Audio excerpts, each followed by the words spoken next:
भैया बाबा नमस्कार। सब खैरियत, कैसे हैं आप? ठीक, सब बढ़िया। आप भी खाने में कुछ बाहर का नहीं खाते हैं, दाल चावल रोटी सब्जी खाते हैं, बाहर के खाने से बचते हैं आप थोड़ा? क्योंकि हम लोग बचपन से एक सिंपल खाना में जी। हमारा दिन गुजरा है, तो आज भी वीआईपी खाना अपने को पसंद नहीं आता। हम तो श्रम दिवस के दिन बोरेबाजी खाएंगे आप? भूपेश बघेल जी तो अधिकारियों को भी खिलाए थे अरे अब बोरेबाजी। वो दिखावे के लिए था, चम्मच में बोरेबासी खा रहे हैं। कोई अच्छा, आप आटा बताइए में असली बोरेबासी कैसा होता है? मतलब कांग्रेस की बासी बासी नहीं थी। वो क्या बासी है, उनको बासी के बारे में मालूम ही नहीं है। वो तो ये भी कहते हैं कि ईडी तो संस्था केंद्र की है, दबाव डाला जा रहा है हमारे ऊपर से, वो बात करते हैं कांग्रेसी।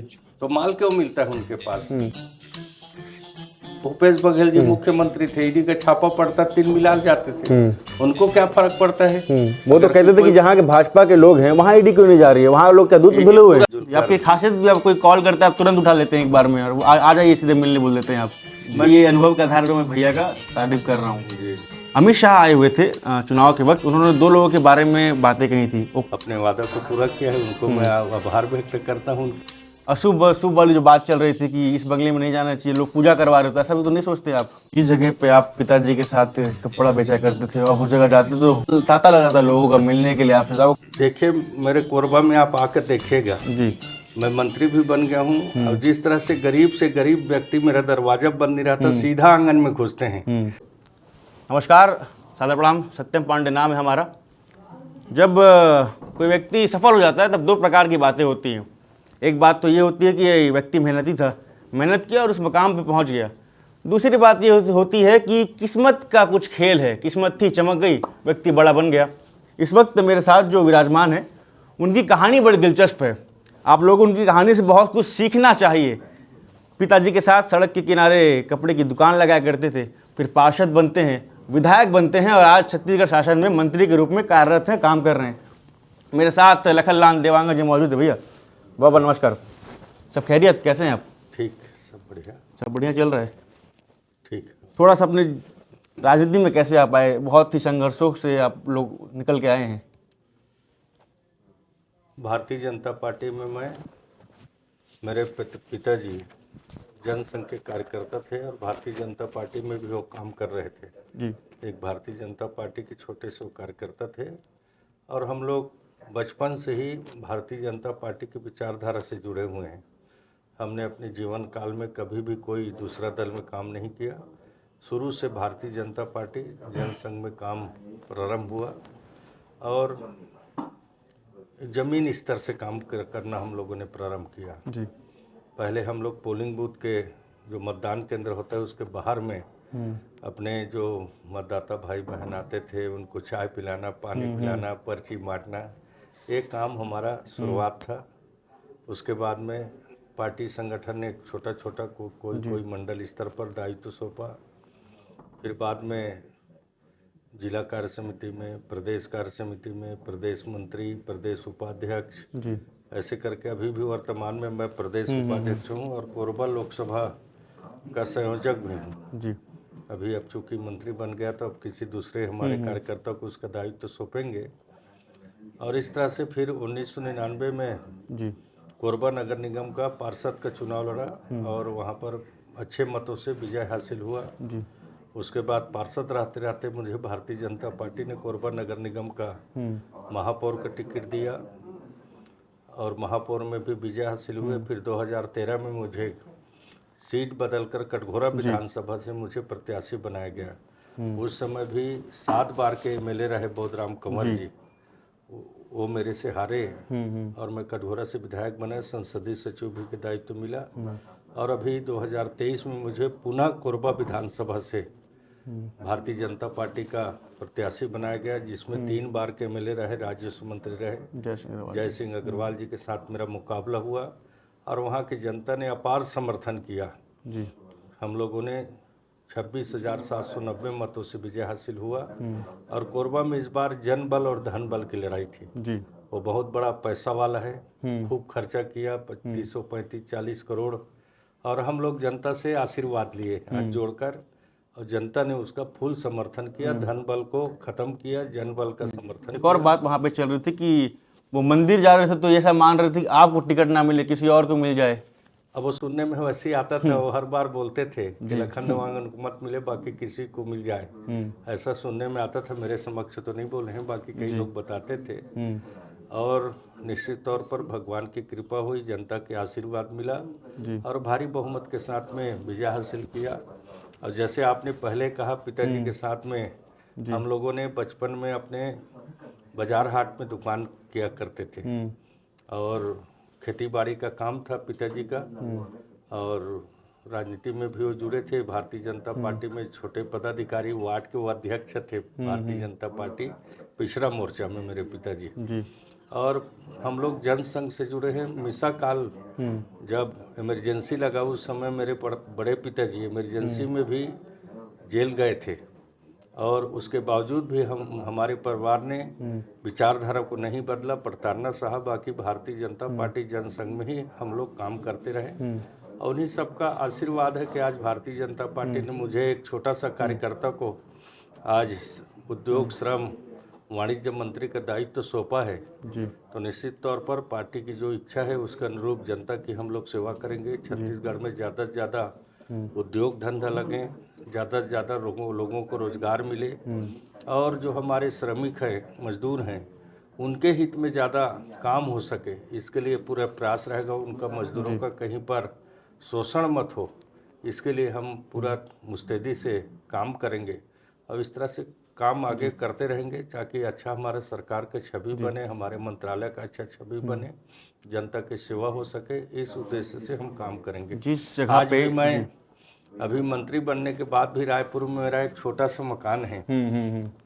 उस समय पार्षद था तो मैं लिया था किस्त में और उसी मकान में मैं रह रहा था। अभी सरकारी बंगला परसों हम लोग यहाँ शिफ्ट हुए क्योंकि वहाँ लोग आते थे, मिलने जुलने के लिए कठिनाई होता था।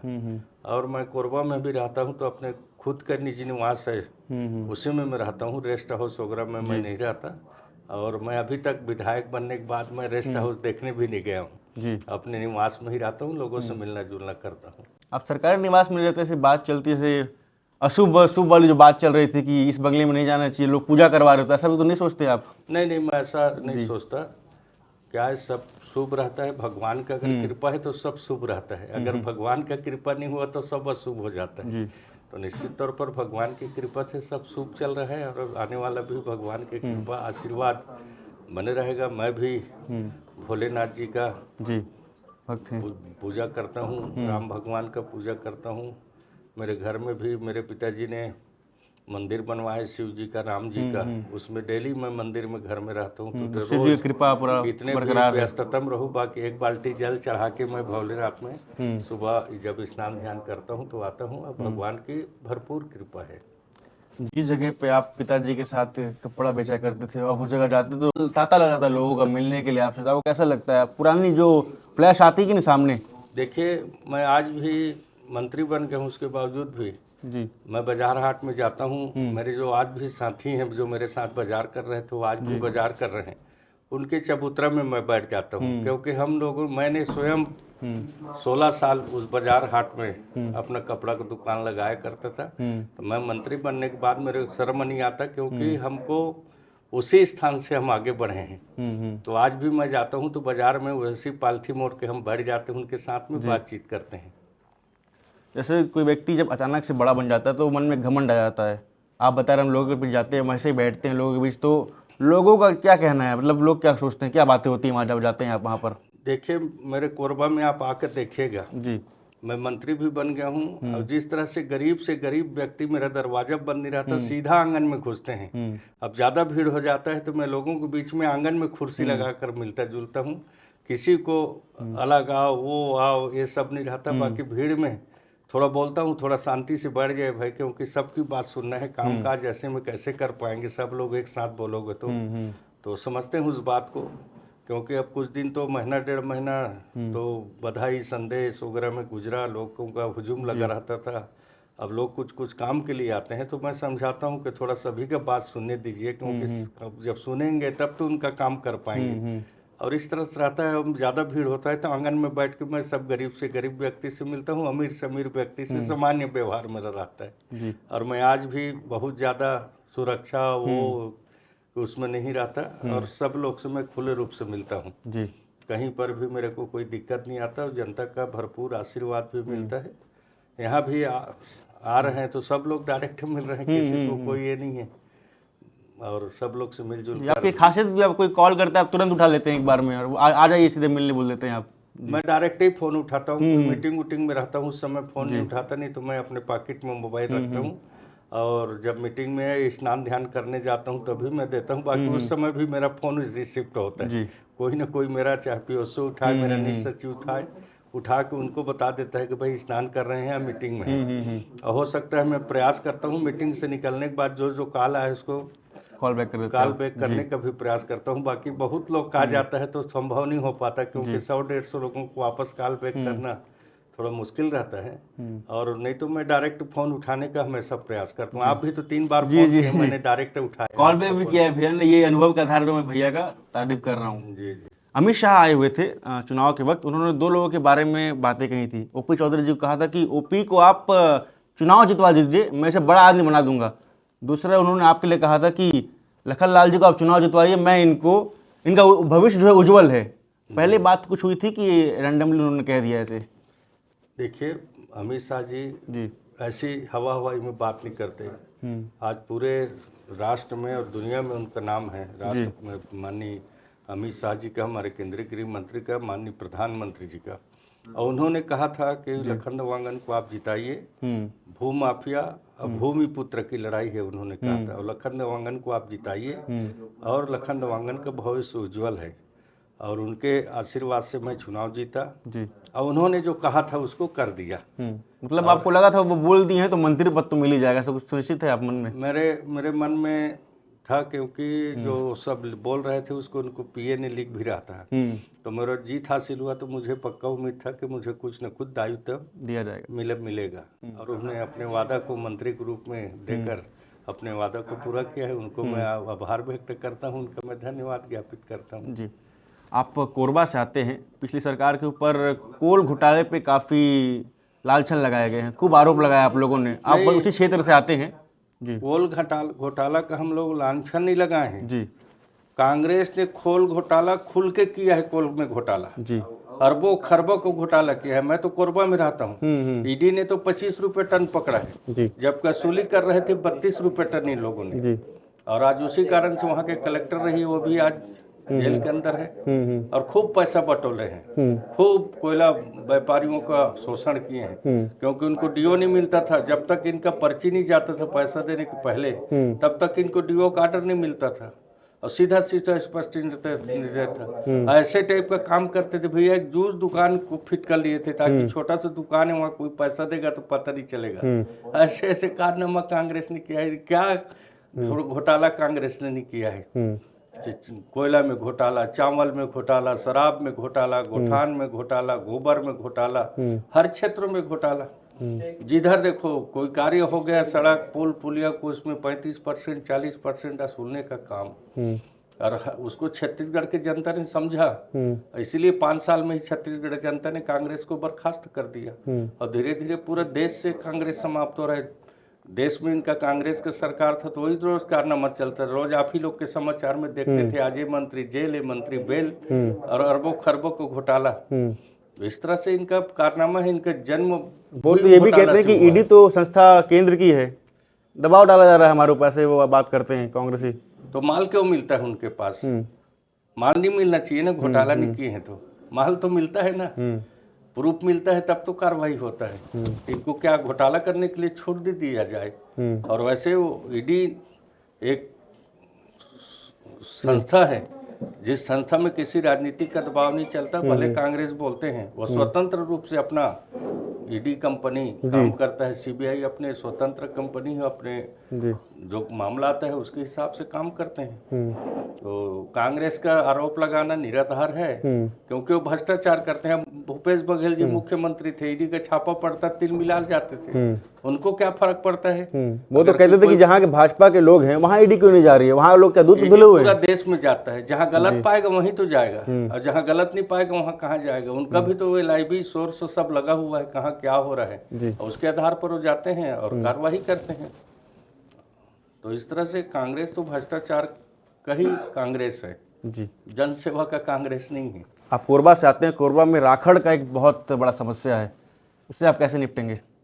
देखिए, पहले जय सिंह अग्रवाल जी के सह पर, राजस्व मंत्री के सह पर अरबों खरबों का मिशन लेकर पूरे शहर में राखड़ पटवा दिया गया। जहाँ पाए वहाँ राखड़ पटवा दिए। नदी नाला का जो हमारा नेचुरल प्राकृतिक था उसको उन्होंने ख़त्म करा दिया। और मैंने कहा था कि राखड़, अब मैंने कह दिया है कि राखड़ कोरबा शहर में एक ट्रक भी नहीं पटेगा। और जितना राखड़ पटा था खुला छोड़ दिए थे, राखड़ धूल उड़ रहा था और सब जगह मिट्टी पाटना प्रारंभ हो गया। मैं बोला अब राखड़ को तो उठवा नहीं पाऊंगा, कम से कम उसके ऊपर मिट्टी डाल दीजिए। तो सब जगह में मिट्टी डालने का काम प्रारंभ हो चुका है और एक आध महीने में सारी जगह, क्योंकि इतना बड़ा एरिया में मिट्टी डाले हैं और ठेकेदार जो इनका काम किया वो मिट्टी राखड़ फेंक कर भाग गया। अब पर्यावरण कलेक्टर साहब किसी किसी को बात करके मिट्टी उट्टी का फिलिंग करवा रहे हैं। जी। आप श्रम विभाग आपके पास है, जब चुनाव के वक्त हमने जो श्रमिक लोग हैं, जो मजदूर लोग, उनसे बात किया तो उन्होंने कहा था कि जो कांग्रेस सरकार है वो केवल किसानों के लिए कर रही है, हमारा क्या होगा? आप अब आ गए हैं, आप मंत्री भी हैं, तो आप क्या करेंगे उनके लिए, क्या योजना बना रहे हैं आप लोग? हमारा सरकार किसानों के हित में भी काम करेगा, मजदूरों के हित में काम करेगा, नौजवानों के हित में काम करेगा, बुजुर्ग माता पिता के हित में काम करेगा, बहनों के हित में काम करेगा। अभी महतारी बंधन हम लोग देने जा रहे हैं 1000 रुपये प्रति माह। हमारा वादा था हम जनवरी महीने से देंगे, कुछ सरकारी प्रक्रियाएं हैं उसके कारण जनवरी में हम नहीं दे पाए हैं। अगर फरवरी में देंगे तो 2 महीना का देंगे, मार्च में देंगे तो उनको 3 महीना का, बाकी जनवरी से उनका शुरू है, समझिए जी। अब इस तरह से हर क्षेत्र में भारतीय जनता पार्टी काम करेगा। और मेरे विभाग में मैंने पहले कहा, मेरे को उद्योग विभाग और श्रम विभाग का मंत्रालय मिला है जी। हम श्रमिकों के हित में ज़्यादा से ज़्यादा काम करेंगे, उनका शोषण मत हो इसके लिए काम करेंगे। और ज़्यादा से ज़्यादा हमारे छत्तीसगढ़ में चाहे छोटे उद्योग हो बड़े उद्योग हो, उद्योग लगे ताकि ज़्यादा से ज़्यादा लोगों को रोजगार मिल सके, इस दिशा में हम काम करेंगे। मजदूरों को जो 5 रुपए में खाना दिया जाता है वो खाने योग्य नहीं है, इस पे आप क्या कहेंगे? मजदूरों को अभी हम कर रहे हैं जी, अलग अलग जिला में भी हम खुलवाएंगे। अभी कुछ गड़बड़ियां मैंने पाया है कांग्रेस के शासन में जी, क्योंकि हर जिला में चलना चाहिए। 52 रुपये दे रहे हैं खाना का, और मजदूरों को निःशुल्क में खाना खिलाना है, बाकी वो खाना हो नहीं रहा है। मैंने फाइल मंगवा ली है अपने पास और उसमें हम देख रहे हैं क्या क्या इसमें गड़बड़ियाँ हुई हैं। और हमारा प्रयास रहेगा कि सब जिला में मुफ्त में खाना मिले। और पहले भाजपा सरकार में खाना का हम 20 रुपया 13 रुपये देते थे, उसको कांग्रेस ने 52 रुपये कर दिया। और कहीं जगह भोजन मिल नहीं रहा है, जबकि उनको निःशुल्क में खिलाना है। 5 रुपये वाला चक्कर नहीं है, निःशुल्क में खिलाना है जी। तो उसके लिए हम प्रयास करेंगे। अभी मैं देख रहा हूँ उसको इसमें क्या है, और शायद हो सकता है उसका टेंडर भी हम निरस्त करेंगे और नया टेंडर करेंगे और सब जिला में खाना मजदूरों को मिल सके, इसके लिए हमारा प्रयास रहेगा। खाने का जिक्र आ ही गया है, तो आप भी खाने में कुछ बाहर का नहीं खाते हैं, दाल चावल रोटी सब्जी खाते हैं, बाहर के खाने से बचते हैं आप थोड़ा? मैं क्या ज़्यादा होटल वगैरह में खाना नहीं चाहता। मैं इसीलिए रायपुर भी आया तो मेरे लिए सर्किट हाउस खुला रहता था, तो मैं एक अपना छोटा सा घर है उसमें रुकता था। और मेरे को सिंपल खाना जो छत्तीसगढ़ी खाना है, दाल भात सब्जी, वही मेरे को पसंद आता है। होटल का ज़्यादा खाना मेरे को अच्छा लगता नहीं, क्योंकि हम लोग बचपन से एक सिंपल खाना में हमारा दिन गुजरा है। तो आज भी वीआईपी खाना अपने को पसंद नहीं आता, हम लोग सिंपल खाना ही आज भी खाते हैं। मेरे बंगला में भी जाके देख लीजिए कि किस टाइप का खाना हमारा बनता है। हमारे जितने भी साथी रहते हैं, मेरे लिए अलग खाना बन रहा है, उनके लिए नहीं, सब लोग के लिए एक समान खाना बनता है और सब लोग मिल बैठ के खाते हैं। और मैं ऐसा नहीं कि बंगला में रहता हूँ तो मेरे लिए अलग सेपरेट रूम है, हम लोग रहते हैं, कार्यकर्ता भी आ जाते हैं तो एक साथ हम सब सो जाते हैं।